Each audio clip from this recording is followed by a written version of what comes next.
Praise the lord. प्रभु यीशु मसीह के नाम में एक बार फिर से आप सबको जय मसीह की। और प्रभु ने हमें फिर से मौका दिया कि हम सुंदर किताब को जिसका हम अध्ययन कर रहे हैं, प्रकाशित वाक्य, जिसको हमने पिछली बार 5 अध्याय को 1 से लेके 7 पद को देखा था। और मैंने आपसे कहा था कि हम इसको एक स्टडी मोड पर हम लोग देख रहे हैं, वर्स बाय वर्स हम इसका अध्ययन कर रहे हैं। और आज प्रकाशित वाक्य उसका 5 अध्याय और 8 से लेके हम 14 पदों का हम अध्ययन करेंगे कि किस तरीके से जो बातें हो रही हैं मुहरबंद पुस्तक और मेमने के विषय में, उसके बारे में हम जानने की कोशिश करेंगे, जानने का प्रयास करेंगे।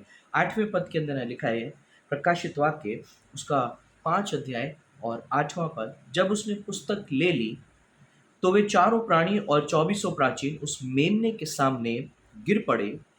उनमें से हर एक के हाथ में वीणा और धूप, जो पवित्र लोगों की प्रार्थनाएं हैं, से भरे हुए सोने के कटोरे थे। अपने ये बहुत ही अ, ऐसी घटना थी जहाँ पर हम देख रहे हैं कि यहाँ 4 प्राणी एक वर्शिप कर रहे हैं। यीशु ने वो जो स्क्रॉल था वो पिता से ले लिया है, और ये यीशु मसीह की उस दैविकता या डिविनिटी को दिखाता है। कुलुस्सियों उसका 1 अध्याय उसका 15 से लेके अगर 20 पदों को हम देखें, मैं आपके सामने पढ़ देता हूँ और हो सके तो ज़रूर आप भी इसको पढ़िए। कुलुस्सियों उसका 1 अध्याय और 15 से 20 में लिखा है, बहुत ध्यान से सुनिएगा और देखिएगा। वो तो अदृश्य परमेश्वर का प्रतिरूप और सृष्टि में पहलौठा है, क्योंकि उसी में सारी वस्तुओं की सृष्टि हुई, चाहे वो स्वर्ग की हो अथवा पृथ्वी की, देखी अनदेखी, क्या सिंहासन, क्या प्रधानताएं, क्या प्रभुताएं, क्या अधिकार, सारी वस्तुएं उसी के द्वारा और उसी के लिए सृजी गई हैं। वही सब वस्तुओं में प्रथम है और सब वस्तुएं उसी में स्थिर रहती हैं। वही देह अर्थात कलीसिया का सिर है, वही आदि है और मरुओं में से जी उठने वालों में पहलोठा, की सब बातों में वही प्रधान ठहरे। 19 पद, क्योंकि पिता की प्रसन्नता इसी में है, ध्यान से देखिए, पिता की प्रसन्नता इसी में है कि उसमें सारी परिपूर्णता वास करे, और उसके क्रूस पर बहे हुए लहू के द्वारा मेल मिलाप करके सब वस्तुओं का उसी के द्वारा से अपने साथ मेल कर ले, चाहे वे पृथ्वी पर की हो, ठीक है, चाहे पृथ्वी पर की हो या उस स्वर्ग में की।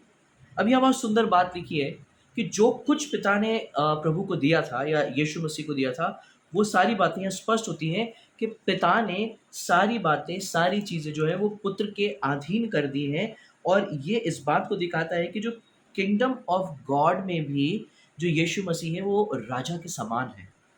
अब यहाँ पर वीणा और धूप का वर्णन आया है। जब आप यहाँ पढ़ते हैं कि वीणाएँ और धूप जो पवित्र लोगों की प्रार्थनाएँ, अब ये क्या था? ये जो भी चीज़ें होती थी या जो सुगंधित द्रव्य होते थे या जो सुगंध होती थी, हम देखते हैं नॉर्मली भी आप रोड पर या इन जगहों पर इन चीज़ों को देखते हैं, ये मंदिर में यूज़ होती थी और ये यहूदी कल्चर से आया है। ये यहूदी कल्चर के अंदर भी सेम इसी तरीके से धूप और चीज़ों को जलाया जाता था। इसका अधिकार केवल और केवल याजक को होता था। जो याजक होता था वही इस कार्य को करता था, धूप को लेके जाता था। और ये खुदा के साथ लोगों की दुआओं के द्वारा एक एक रिश्ते को, एक रिलेशन को भी दिखाता है कि जब हम दुआएं करते हैं या जब हम बैठते हैं तो वो हमारे एक रिश्ते को, रिश्ते के अंदर एक नएपन को, एक मिठास को कह लें, उस चीज़ को आपके मेरे जीवन में दिखाते हैं। और खुशबू वो उस परमेश्वर तक या उस खुदा तक पहुंचती थी। लेकिन हमारी दुआएं जो आज हम कर रहे हैं, हमें बड़े ही ध्यान से और बड़ी समझ से करनी है, क्योंकि प्रभु का वचन बताता है कि अन्य जातियों की नाई हम बक-बक करके प्रार्थना ना करें। लेकिन हमारी प्रार्थनाएँ कैसी हों? आज हम जो प्रार्थनाएँ कर रहे हैं वो किस तरीके से है? लेकिन जो प्रार्थनाएँ लेवी व्यवस्था को जब हम पढ़ते हैं और 10वें अध्याय के अंदर हम देखते हैं कि नादाब और जो अबीहू था, उसकी जो प्रार्थनाएँ थी या उनको वहाँ जाने की आज्ञा नहीं थी, वो ऑर्डर नहीं था, यहाँ वचन में लिखा है। लेकिन हुआ क्या, जब उन्होंने अनाज्ञाकारिता करी, जो आज्ञा नहीं थी, वो आग से भस्म कर दिए गए। हमें जो हमारी प्रार्थनाएँ हैं, वो स्वार्थी प्रार्थनाएँ नहीं करनी है, सेल्फिश होके हमें नहीं करनी। हमें प्रार्थनाएँ करनी है दूसरों के लिए, ताकि हम भी एक गैप में खड़े हों, जैसा नमूना यीशु मसीह ने पिता के सामने रखा। मेरे लिए यीशु मसीह पिता से विनती कर रहा है, ठीक है? और इसमें इससे क्या होगा? जब हम इस तरीके से प्रार्थनाएँ करेंगे, इससे हमारा जो कैरेक्टर है वो इम्प्रूव होगा, और तब जो हमारी दुआएँ हैं, जो चीज़ें हैं, वो इस धूप और खुशबू के समान उस पिता के सामने पहुँचेगी। 9वाँ पद क्या कहता है? देखिए 9वें पद में लिखा है, वे ये गीत वे ये नया गीत गाने लगे, तू इस पुस्तक को लेने और इसकी मोहर खोलने की योग्य है, क्योंकि तूने वध होकर अपने लहू से हर एक कुल, भाषा और लोगों और जाति में से परमेश्वर के लिए लोगों को मोल लिया है। और उन्होंने, और 10वां पद भी मैं पढ़ रहा हूँ, और उन्हें हमारे परमेश्वर के लिए एक राज्य और याजक बनाया, और वे पृथ्वी पर राज्य करें। नया, ये क्या है? नया क्या है? यहाँ पर एक नया जो गीत गाया जा रहा है, ये यीशु के राज्य को दिखा रहा है।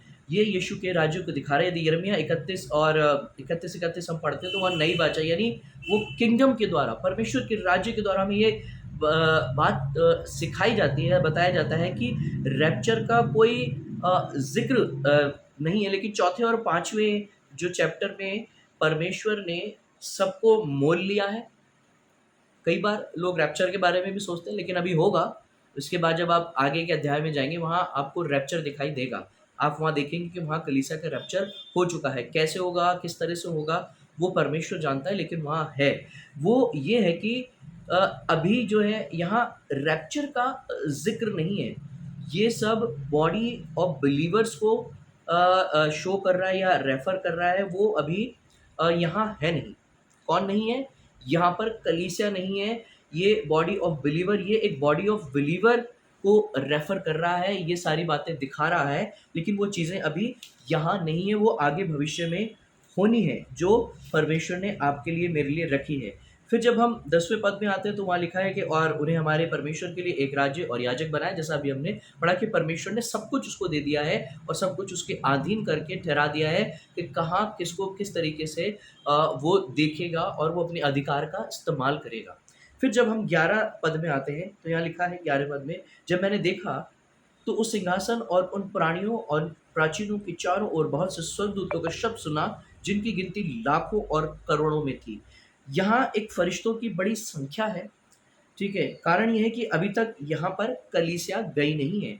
मैं बार-बार वही बात इसलिए दोहरा रहा हूँ क्योंकि लोग उसको उसी तरीके से पढ़ने की कोशिश करते हैं, क्योंकि प्रकाशित वाक्य को जब आप पढ़ रहे हैं, मैं इस बात को क्लियर करूँ, 90, 60 और 70 की जो टीचिंग थी उसमें कल्पनाएँ थी कि भई टिड्डियाँ उड़ रही हैं या कलीसिया यहाँ होगी, ऐसा होगा। वो कल्पना करके आज के हेलीकॉप्टर को, जेट्स को या कुछ-कुछ चीज़ों को कंपेयर करने लगते हैं। लेकिन मुझे नहीं लगता कि अगर आप इसको पढ़ेंगे ध्यान से तो आपको वचन कहीं भी उस तरीके से लेकर लेकर जाए। ये 60-70s की ये जो भ्रांतियाँ थी, टीचिंग्स थी, ये उनसे ये चीज़ निकल के आई। लेकिन जब हम यहाँ देख रहे हैं, यहाँ पर फरिश्ते या जो स्वर्गदूत हैं, उसकी संख्या यहाँ पर दिखाई दे रही है और वो शब्द सुनाई दे रहा है कि जिनकी गिनती लाखों और करोड़ों की थी। यहाँ कलीसिया अभी नहीं है और ये लोग यहाँ कर रहे हैं, आराधना कर रहे हैं। जो दानियल 7 अध्याय 13 और 14 पद के अंदर भी हम देखते हैं। अगर अगर आप मेरे साथ निकालें तो देखिए यहाँ बड़ा सुंदर वर्णन आया है। दानियल उसका 7 अध्याय मैं आपके सामने पढ़ देता हूँ। आप भी हो सके तो मेरे साथ ज़रूर परमेश्वर के वचन को निकालें। और यहाँ लिखा है 14 पद में, तब उसको ऐसी प्रभुता, महिमा और राज्य दिया गया कि देश-देश और जाति-जाति के लोग और भिन्न-भिन्न भाषा बोलने वाले सब उसके अधीन हो। उसकी प्रभुता सदा तक अटल और उसका राज्य अविनाशी ठहरे।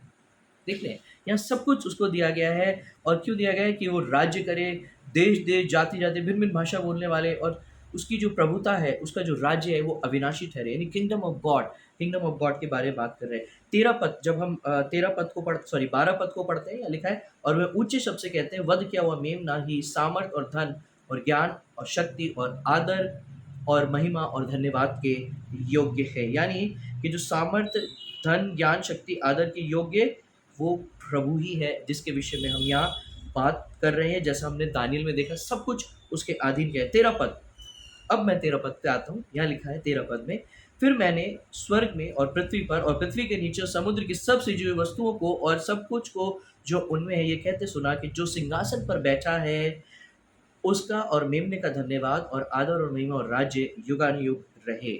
अब 13 पद के अंदर जो महत्वपूर्ण बात है, यहाँ पर जो बात हो रही है वो ये है कि सिंहासन के पास या फिर जो दाहिने हाथ पर बैठा है, पिता ने उसको सारे न्याय का अधिकार दिया है। सब कुछ जैसा हमने कुलूसियों में पढ़ा, परमेश्वर ने उसको दिया है, फिर उसने सब कुछ पूरा करके उसको दोबारा से पिता के हाथों में सौंप दिया है।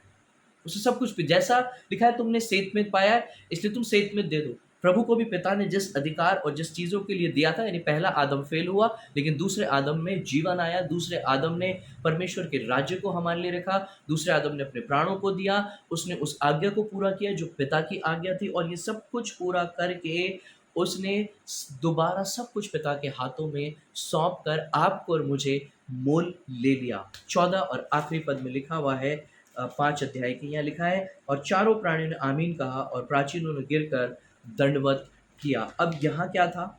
यहाँ ये था कि आमीन सच है, सत्य है। यहाँ हम एक सबमिशन को देखते हैं।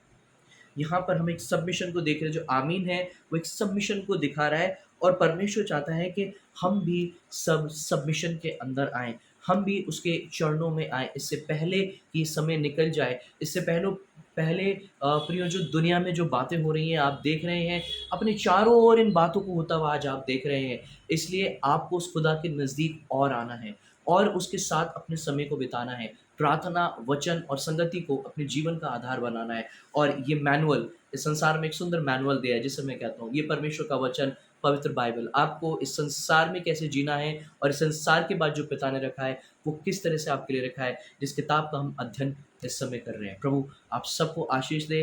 अगले छठे अध्याय में जहाँ पर हम एक बहुत ही ज़बरदस्त बदलाव को देखेंगे कि किस तरीके से घोड़ों का और उन सारी चीज़ों का वर्णन आता है, हम उसका अध्ययन करेंगे और परमेश्वर के नाम की महिमा करेंगे। मैं विश्वास करता हूँ कि आप इसको सुनकर प्रभु के नाम की महिमा करेंगे और प्रार्थना के साथ अपने जीवन, अपने परिवार को आगे बढ़ाएँगे। प्रभु आप सबको आशीष दे। May God bless you all.